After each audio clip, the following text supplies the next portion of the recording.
In Orlando with us, and we also have Donald Trump on the phone. Mr. Trump, thank you for joining us. We wanted to get your reaction to all of this. Well, there's nothing like what's going on right now. There's never been anything to this extent where we have people, we don't know who they are. There's no uniforms involved. It's war. It's absolute war, but we don't have uniforms. We don't know who it is. We don't know where they're coming from. But we have a pretty good idea, and as a country, we don't do anything about it. And we better get smart, or it's only going to get worse. Mr. Trump, you called on the President of the United States to resign because we're going to play his soundbite. Here's what he had to say yesterday about the attack.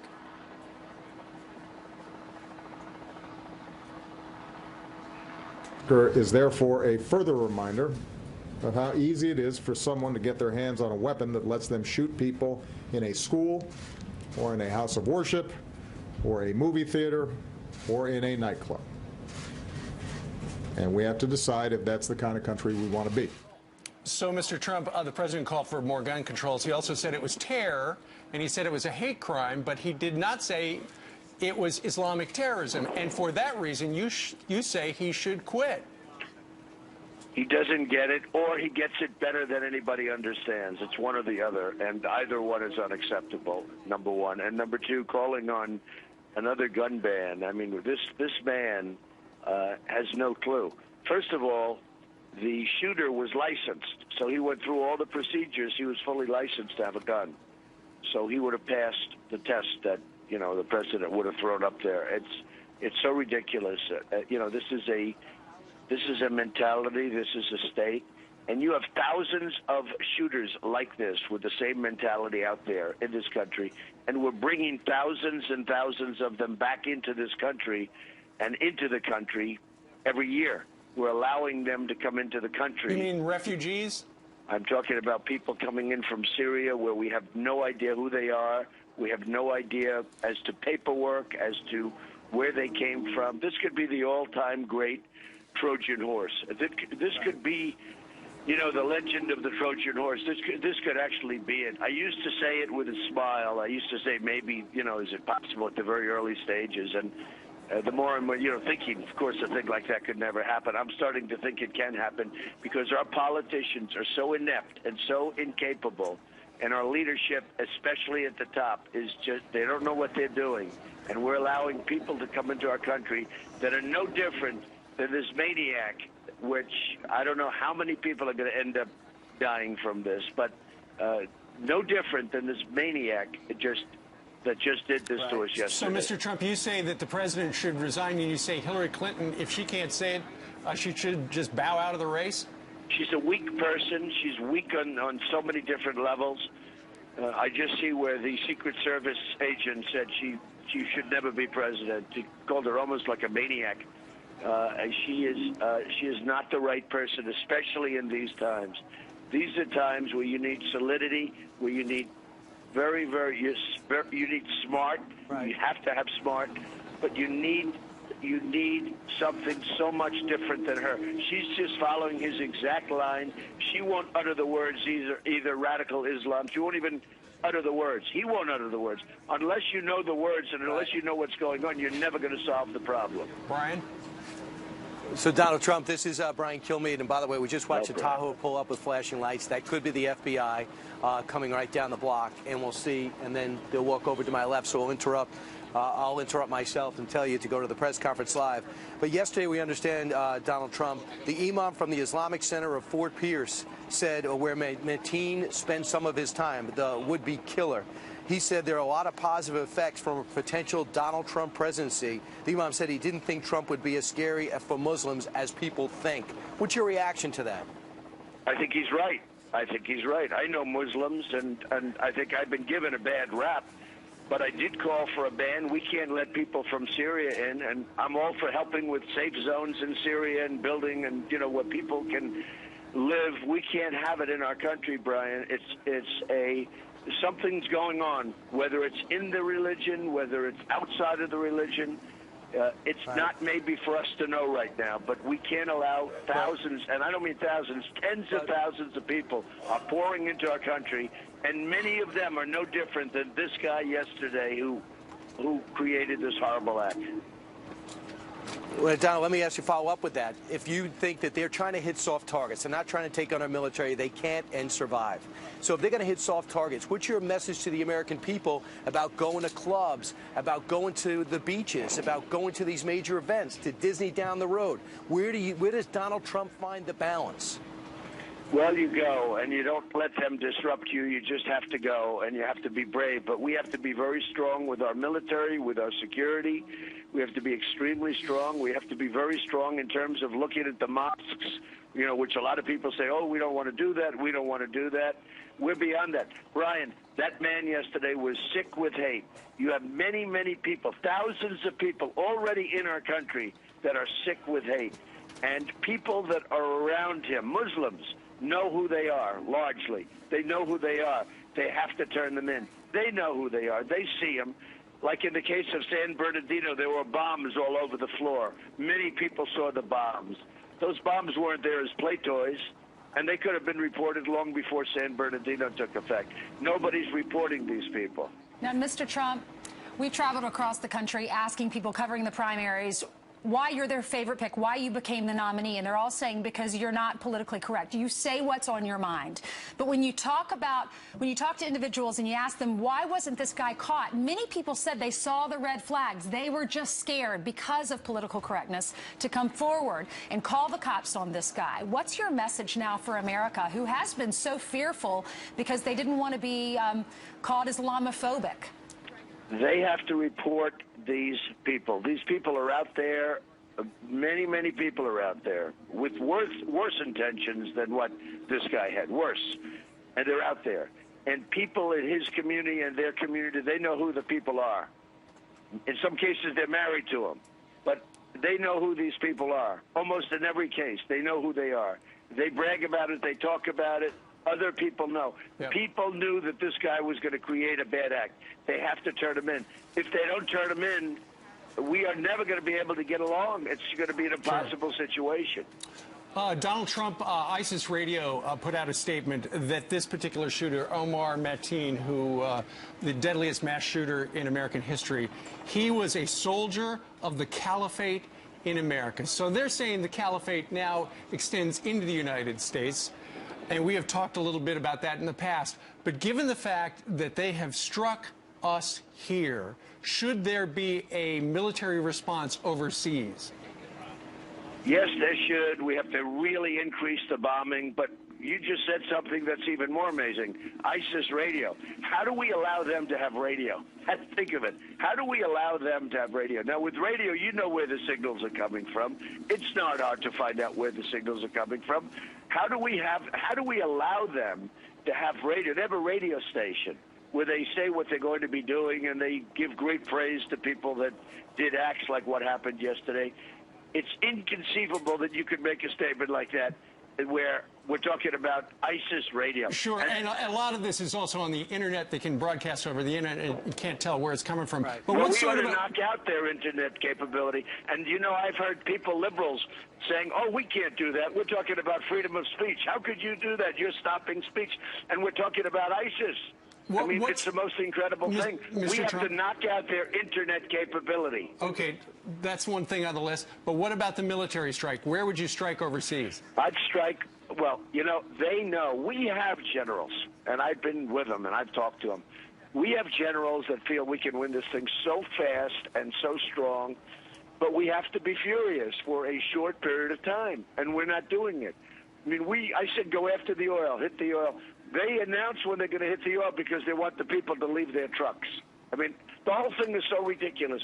Can you imagine General Patton saying, please get out of your trucks because we're going to start dropping bombs in 1 hour? This is the way we fight. Donald Trump. We're led by a fool. So you're saying when you're saying after 9/11, we knew it hit Afghanistan. That's where Al Qaeda is. After this, you're saying since it's ISIS-inspired, they're taking credit for it. Are you saying hit Raqqa right now? Well, we're going to have to start thinking about something because we cannot continue to let this go forward. And we have to also, look, the problem is we have thousands of people right now in our country. Forget about coming in. You know, we talked the ban. And the ban, obviously, should be put in place with respect to people coming in from Syria, etc. We're talking ban. But right now you have thousands of people in this country. And, you know, you have people that were born in the country, like him and others, right. but you have people that are born in the country that become radicalized. There's something going on. And we have to find out who these people are. They're already in the country. You know, Right. forget it. Number one, we have to stop. No more Syrians coming in. We don't know who they are. We don't have paperwork. We don't have anything. And, you know, as far as passports are concerned, as you know, ISIS took over our passport machines. They Yeah. make passports now better than we do. Yep. So Mr. we can't Trump. even do that anymore. You know, somebody Right. would say they don't have a passport. But we have to hit very hard. We have to hit very strong. And we have thousands of people in our country. We have to find out who they are and fast. Well, what about, is this the failure of the FBI? I know they do great work, but the FBI was notified that he had a link to a guy who was a suicide bomber in Vero Beach, and he had gone overseas to the Middle East. He had been trained. He came back here to recruit individuals for ISIS, and one of those individuals that he tried to recruit went to the FBI. So the FBI investigated this shooter several times, and he still got away with it. Still got he was on lists. The FBI had him red flagged, and he still got his hands on these guns. He went in and you know, He wants injured- security. Right. Well, I'm a big fan of the FBI, but certainly this does not make them look good. And they had him under surveillance a couple of times, and it didn't work out. It's not easy, okay? It's not easy, but we have to be very strong. I mean, the sad part is you have many, many, many people right now living in the United States who are worse than him, who are more hateful than him. And people know who they are. Mostly it's Muslim people, but they know who they are. They have to turn them in. So, Donald Trump, just one thing, right over my shoulders to the right, if you can see all the way down, we're blocked by a few poles. They're beginning to gather in a huddle, and they're going to shortly be walking over to my immediate left, come behind me, and over to these microphones. But, Donald Trump, you're getting some backlash over one tweet that you put out. You said, appreciate the congratulations for being right on radical Islamic terrorism. I don't want congrats. I want toughness and vigilance. We must be smart. People are critical of that because you're congratulating yourself. Do you want to expound on that? No. I'm getting thousands of letters and tweets that I was right about the whole situation. I mean, I've been right about a lot of things, frankly. I was right about take the oil. I was right about many, many things. I was right about NATO with terrorism. Did you see last week on the front page of the Wall Street Journal, they're going to start a whole terrorism division, and it's because of me. NATO was obsolete. It's exactly what I said. I've been right about a lot of things. I don't want congratulations. I said, what am I doing? I don't want congratulations. What I want them to do is be tough and vigilant. Our government, we're led by a man that is a very, look, right.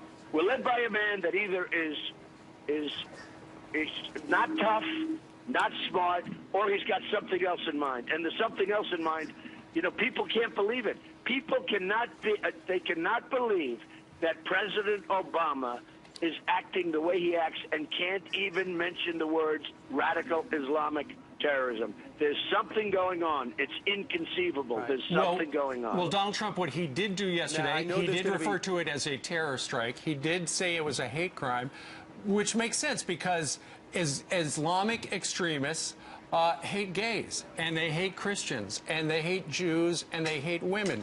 So, you know, this is the first time we've seen something like this where they have so specifically targeted one particular demographic.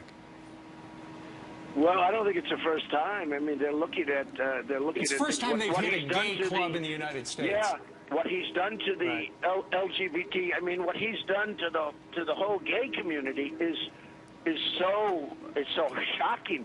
Now, at least that community is going to come out. They have to be so strong and coming out and so vigilant. And what's going to happen with that community is I think you're going to at least have now some political pressure on our politicians to do the right thing. Right. Because that's a very large and very respected community. Yeah. And it's a very large, very respected community. And I think you're going to see tremendous pressure now on these weak politicians that don't know what they're doing, like our president. The man has no clue. He doesn't know what he's doing. And Hillary Clinton is going to be worse than him. She wants to increase people coming into our country from the areas I'm talking about by 500%. Brian? Well, Donald Trump, a couple of things. Thanks, Steve. Donald Trump, a couple of things. If you're a member of ISIS or the al-Nusra and you're gay, they throw you off buildings. They torture you in the most horrific way possible. So that thing is becoming totally clear. They are celebrating not only the killing in that club, but killing of those people who are homosexual in their club, apparently. I want to bring you to something else. You're going to make a speech today, and it's not going to be about Hillary Clinton and what you say is her corruption. It's going to be about terrorism. You spent the last 30, 40 years of your life in business. Who did you consult to putting together your anti-terrorism program that's going to be making up the backbone of this speech today? I've had many people consulted. I've been doing it for weeks. I have some great people.